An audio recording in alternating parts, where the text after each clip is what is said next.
Good morning વિદ્યાર્થી મિત્રો, તમારું હાર્દિક સ્વાગત છે આપણી યુટ્યુબ ચેનલ એમડી એકેડમીમાં। આજે આપણે વાત કરવાની આજના મહત્વપૂર્ણ કરંટ અફેરની। આ કરંટ અફેર ગુજરાતની બધી જ એક્ઝામ માટે મોસ્ટ ઇમ્પોર્ટન્ટ છે મિત્રો। તો શરૂઆત કરીશું આજના કરંટ અફેરની। તો પહેલો ક્વેશ્ચન છે કે તાજેતરમાં કયા રાજ્યના જે ફેનીને જીઆઈ ટેગ મળ્યો છે? તો જવાબ આવશે મિત્રો ગોવા। મિત્રો આ જે ગોવા છે ત્યાંનું જ્યાં ફેનીને જીઆઈ ટેગ મળેલ છે। તો જોઈશું તેની ડિટેલ। તો મિત્રો આ જે ફેની છે એ ગોવામાં એક પરંપરાગત આલ્કોહોલિક પીણું છે જે કાજુના અને સફરજન અથવા કે નારિયેળીના રસમાંથી બનાવવામાં આવે છે, જેને હાલમાં મિત્રો જીઆઈ ટેગ આપવામાં આવેલો છે। મોસ્ટ ઇમ્પોર્ટન્ટ ક્વેશ્ચન છે આવનારી એક્ઝામ માટે।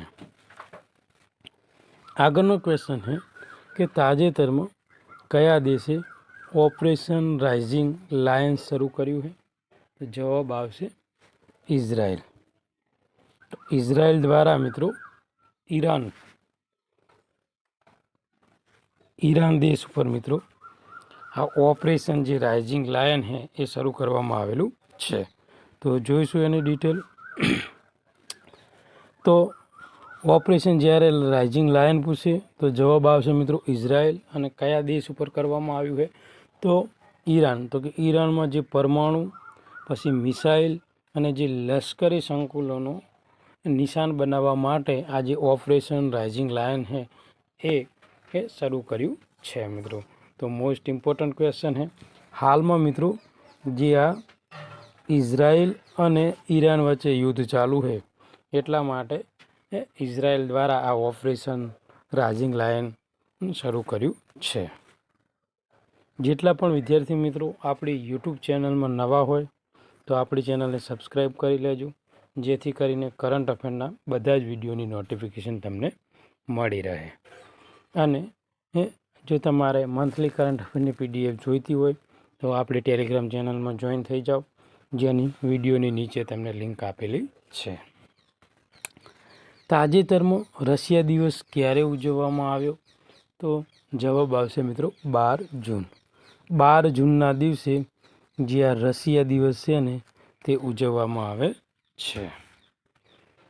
તો રશિયા દિવસ દર વર્ષે મિત્રો 12 જૂનના રોજ ઉજવવામાં આવે છે। અને આ દિવસ 1990માં રશિયા જે રાજ્ય છે એની સાર્વભૌમતાની જે ઘોષણા ઉપર હસ્તાક્ષરની યાદમાં ઉજવવામાં આવે છે। અને 1992થી દર વર્ષે 12 જૂને ઉજવવામાં આવે છે। અને 12 જૂન 1990ના રોજ રશિયન સોવિયત સંઘીય જે સમાજવાદી પ્રજાસત્તાકના સાર્વભૌમત્વની ઘોષણાને અપનાવવાની યાદમાં આ દિવસ ઉજવવામાં આવે છે।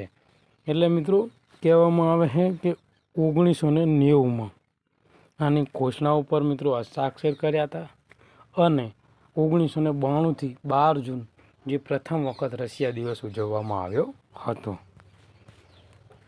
આગળનો ક્વેશ્ચન છે કે તાજેતરમાં કયા રાજ્ય સરકારે કૌટુંબિક લાભ યોજનાનું ડિજિટલાઇઝેશન કર્યું છે?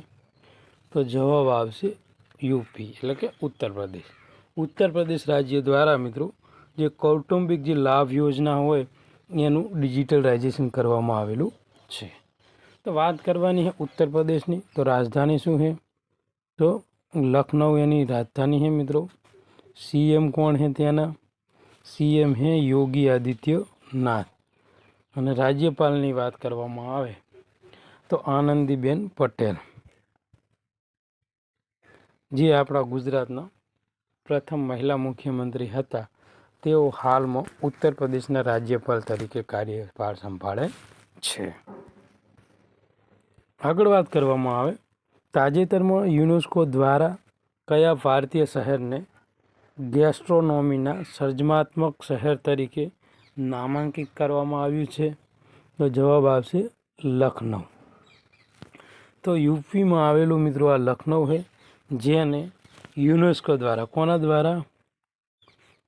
યુનેસ્કો દ્વારા ગેસ્ટ્રોનોમી સર્જનાત્મક શહેર તરીકે નામાંકિત કરવામાં આવેલું છે.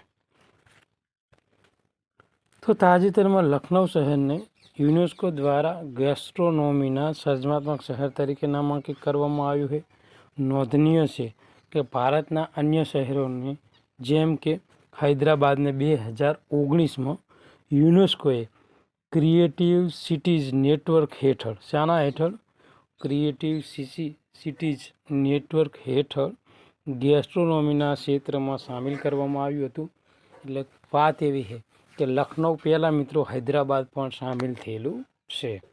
અને લખનઉનું નોમિનેશન તેની સમૃદ્ધિ અવધિ ભોજન શૈલી અને ઐતિહાસિક જે રાંધણ વારસાને કારણે મિત્રો તેને જે આ ગેસ્ટ્રોનોમી ક્ષેત્ર છે ને એમાં સાંકળવામાં આવ્યું હતું.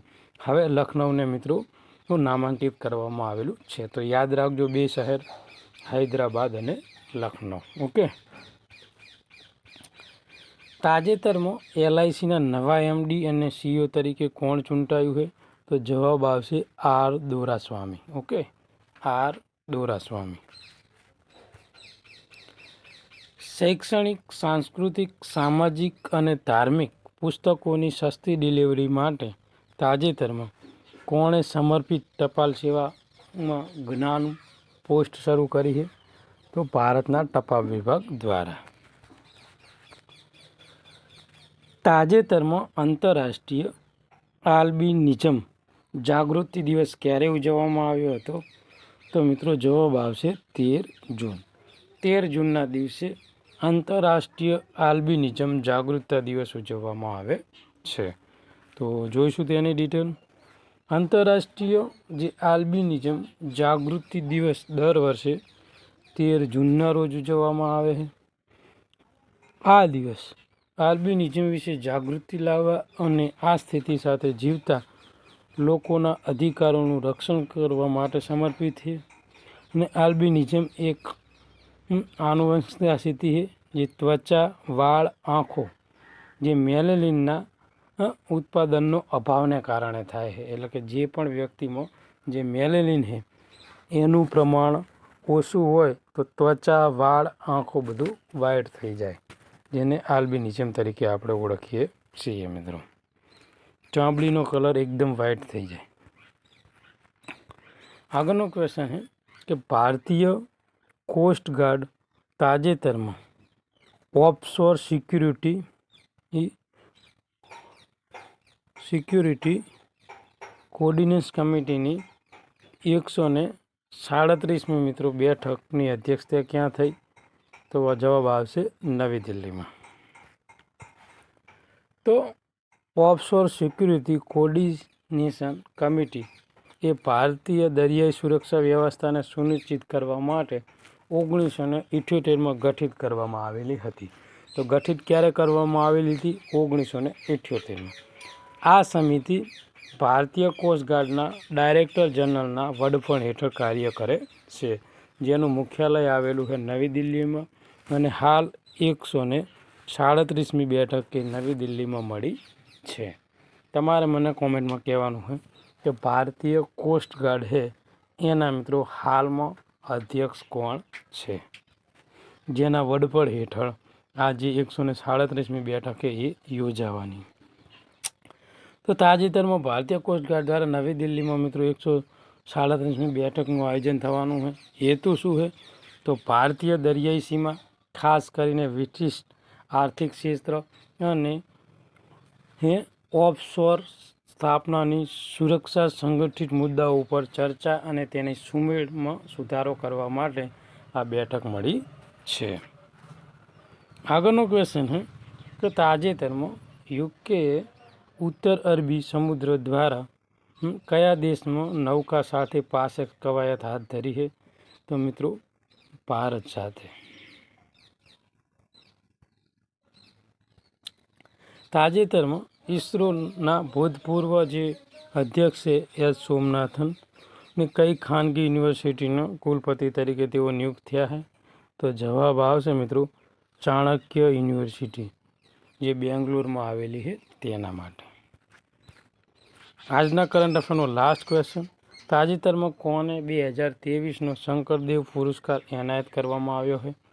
તો જવાબ આવશે સોનલ માનસિંહ.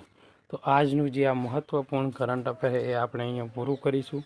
આ વિડીયો તમને ગમ્યો હોય તો આપણી ચેનલને સબસ્ક્રાઈબ કરજો, તમારા બીજા મિત્રોને મોકલી આપજો, જેથી કરીને આ કરંટ અફેરનો લાભ એ લોકો લઈ શકે. Thank you. ધન્યવાદ.